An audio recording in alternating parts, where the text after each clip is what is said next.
what time zone you're in. This is a very informal and normalized workshop session that we thought we should have because we feel that before tournaments, a lot of the times participants have a lot of strain on their mind, thinking what sort of event are they walking into, thinking about the different things that might go ahead and affect their performance, thinking about whether they are ready or not, and how to go ahead and handle pressure. Overall, I think a lot of what will be covered is complementary to whatever you're going to hear in the briefings that will take place from the course end as well. The reason why I think I would call it complementary is because a lot of the times the briefings cover technical aspects, and what I'll cover in today's very short workshop is how you're supposed to handle these technicalities and how you're supposed to make sure that you have a comfortable and fun time debating across the tournament. I think few things that we wanted to put forward from our end as organizing committee and from my end as a member of the orgcom as well is that we really hope and would really appreciate it if you all could have like a really great and a really fun time at this particular tournament as opposed to taking the tournament at its maximal with the concept of why winning every round or why performing great every round might be an important component. Undoubtedly, that is. But the moment that we try to go ahead and measure the entire progress of ours throughout the tournament with regards to how we perform within the entire setup of scores and how we are going ahead and like whether we are in top rooms or are we not and things like that. I think that is where we kind of lose the essence or the crux of it. But before we start forward, can you all confirm that you all can see my slide? Yep. Perfect. So as you can see, this is just a speaker briefing. But what we'll do is not obviously not go through the speaker briefings and all. What we'll go ahead and focus on are some very specific things that we want to go ahead and talk about. Things like why are extensions necessary? What are extensions? What are things that you should keep in mind as going into a BP tournament?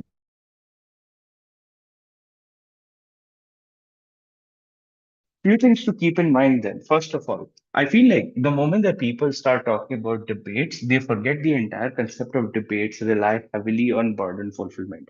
I think the first and most important thing to keep in mind is that the moment that you're in a room, you've been given 15 minutes with a motion to prep, regardless of which role, regardless of which bench you are in, you're supposed to understand what the inherent burden and crux of that particular debate is. And I think that makes a ton of difference in this particular scenario, specifically in tournaments where you can expect, let's say, complicated motions, or you can expect, let's say, broader scope motions wherein you will have to work a lot to bring the frame of the debate into a context zone or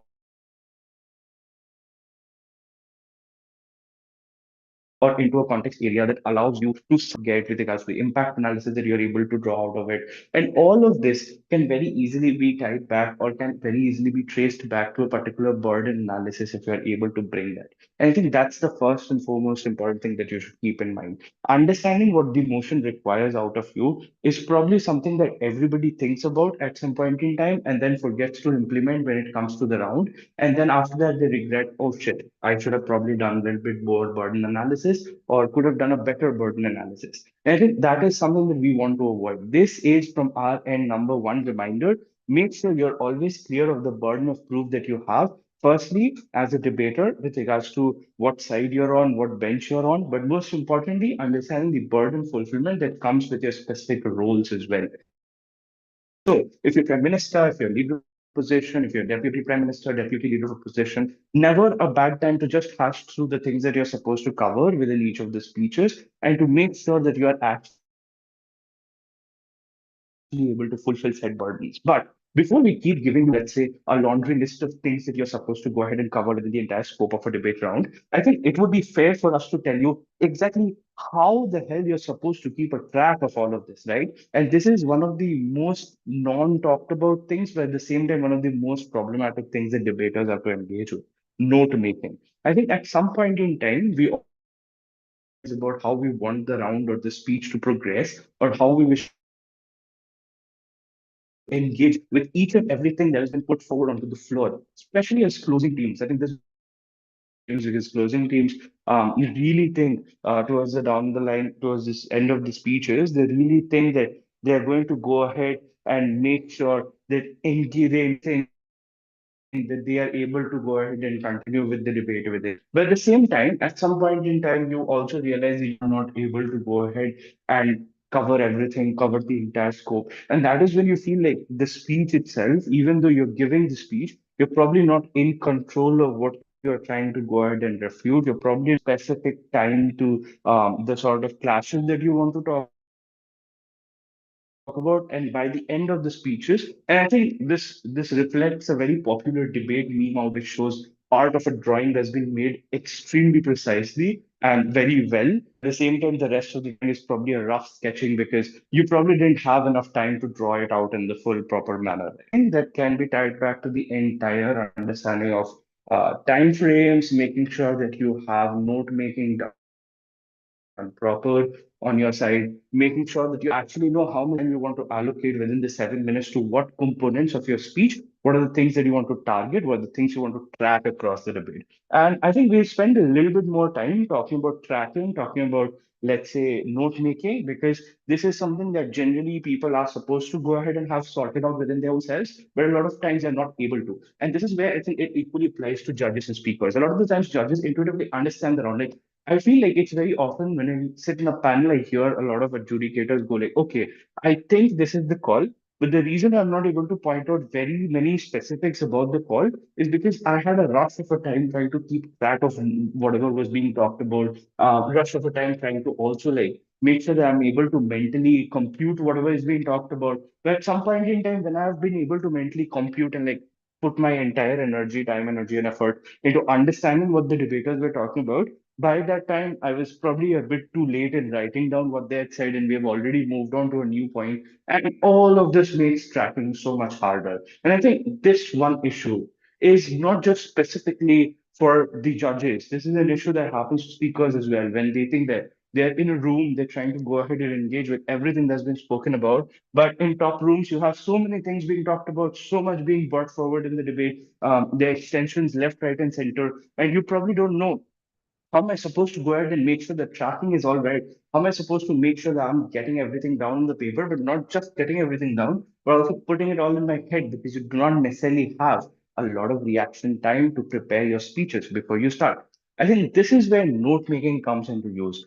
A certain number of, I think, few pieces of advice I would say that I've received over the years down the line from people who have had way more experiences with top rooms than I have was number one, have subtle abbreviations for certain stuff. So let's say if you have rebuttals, if you have, let's say, new extensions coming in, if you have, let's say, some sort of an argument that's been built up, they have different emojis, they have different symbols that they utilize to go ahead and immediately strike through to explain, okay, these are the things that have been introduced. The second thing is I've realized that people start categorizing this a lot. So when you have arguments that are pure, they'll go ahead and list it out at a separate area, just putting forward few keywords in the argument and lying in the overlap of what the argument aims to prove. And I think that is where we come back to the burden of proof.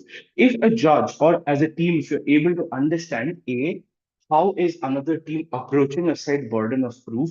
B, what are the arguments that the other team is utilizing to approach said burden of proof? And C, how are they tying it back to specific impacts? I think all of these three things together make an entire concise mechanism that can be credited by a judge and also is something that will be very formidable for you to engage with and refute at any point in time. So I think this is what we want to go ahead and talk about. If you are to track certain conceptions like this, which is pretty common, to be very honest, in top rooms, because all judges and all debaters in top rooms are more expected to go ahead and provide with the specifics or with the specifics or with the structure of what a constructive argument would look like. This becomes a very common format that you can go ahead and see within the speeches.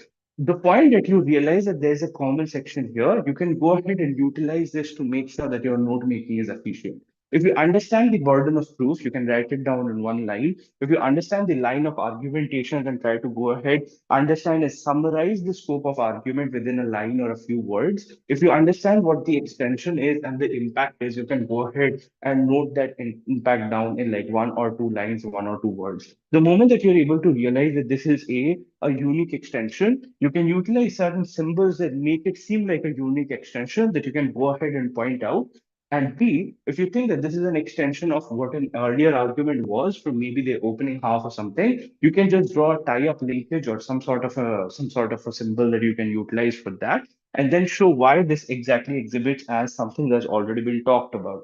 Now, this is where I think it's very important for you to understand what are extensions, how are they unique, and why are extensions unique to a degree from everything else that's been spoken about. Few things that people think are common mistakes with regards to extensions. They think that if we are able to go ahead and rehash the same argument in a different manner with a greater scope or a greater depth, then we probably are able to go ahead and call it a unique extension. I think rules of thumb on what unique extensions should essentially look like. A, they are logically prior to whatever has already been spoken about. So you're still running the same argument thread, mind you, but you still are not going ahead and talking about the same pieces that your opening has spoken about or speakers before you have spoken about. This is the first rule of thumb that you're supposed to understand. That you're probably pointing out a very key framework that is necessary for the argument to establish itself.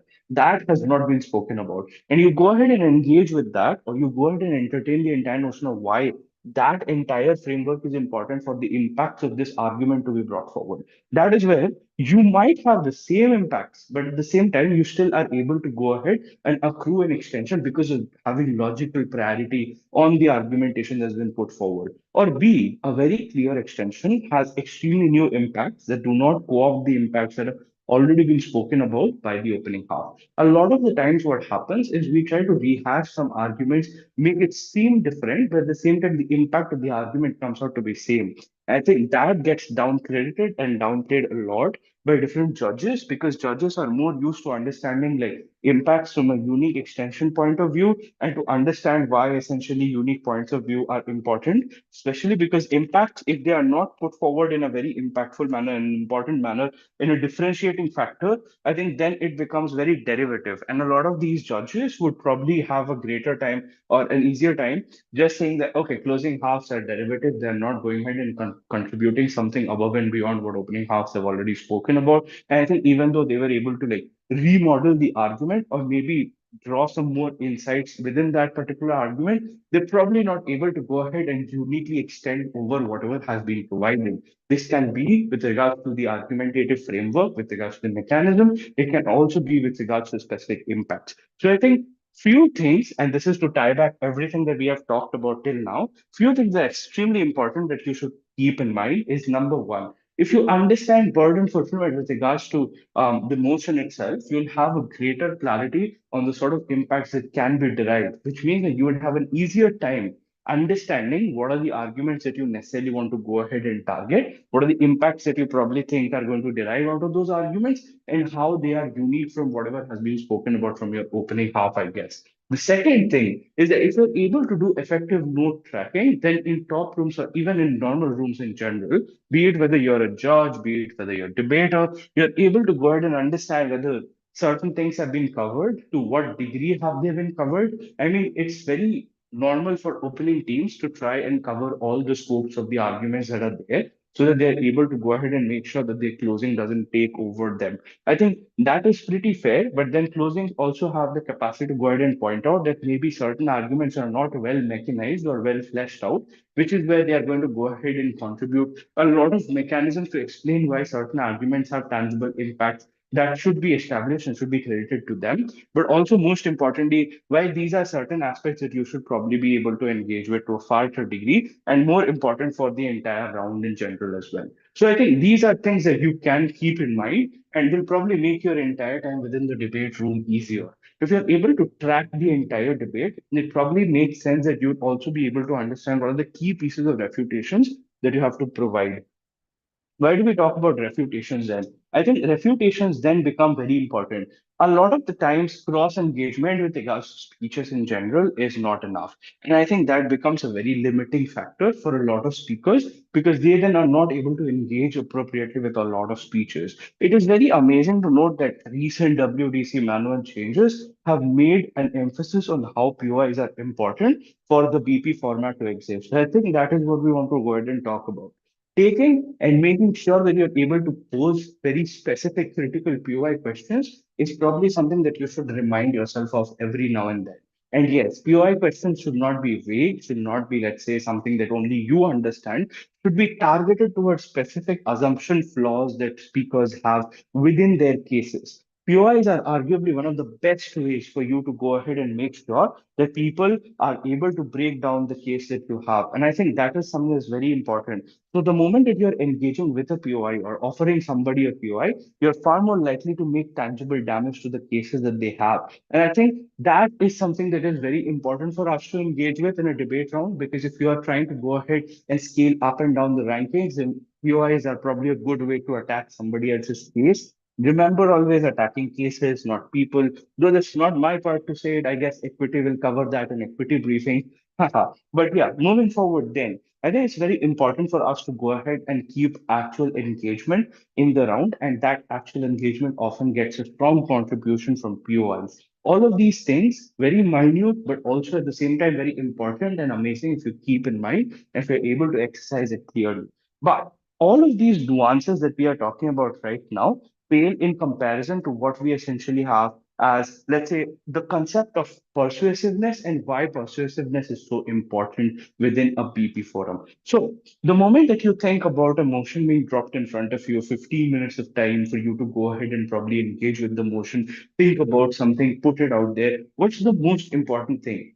The most important thing, a lot of people would say, is having a strong case. But what comes before that is the confidence within yourself to be able to put this case forward in front of people and to actually be able to talk to them eye to eye with the belief and the certainty in your mind that you actually stand by the case that you've made.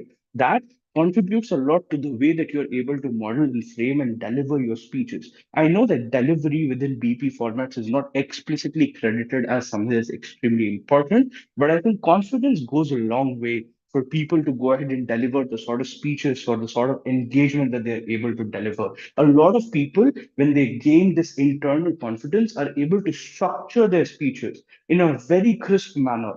And that delivery itself gives them the sort of clarity that they require. Every now and then, we all have that particular round, the round in which we talk about something. And since that is very close to our heart, or probably something that we understand, or probably for some reason whatsoever, we've been able to track the debate mentally within our heads very clearly. And that speech, the moment that you've given that speech, you're able to feel the sense of satisfaction inside of you. You do not necessarily care a lot whether you get a first or a fourth in that round, but you have this personal satisfaction with regards to your performance. And I think this is something that you necessarily need to keep in mind, because this is what we want as the organizing committee for East India Pre-WUDC. This is what we want. We want you to feel the same feeling at least multiple times throughout this tournament, wherein you feel the sense of self-satisfaction regardless of what happens within the competitive structure. This is why we thought that we could probably have some sort of a small workshop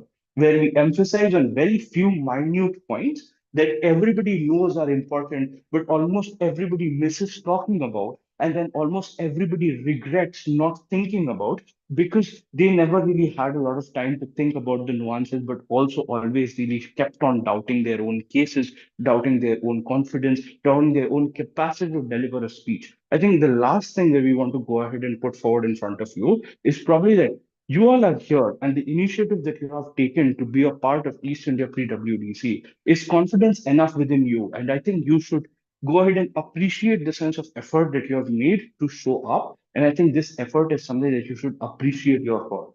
And I think that is something that you should ideally make sure that you keep on and continue throughout this particular round. That is what we would love to go ahead and ensure for this particular tournament as well. With all that being said, I think we have covered a lot of the basics that we had to. And it is time for us to go ahead, move forward, and probably give way to the briefings to actually take place for our tournament. We have just short of probably a minute, after which we'll start forward with the briefings. And then after that, we'll probably have the briefings from the equity and then from core, then orgcom, etc. With that being said, thank you so much for joining in for this very short workshop. The aim of the workshop is just to go ahead and remind you a few things that you should probably keep in mind as the pressure keeps rising. And I hope that this was able to serve the purpose that it um, sought out to do. Thank you so much for joining in once again. Really happy to have you here. Welcome on being a part of East India Pre-WUDC.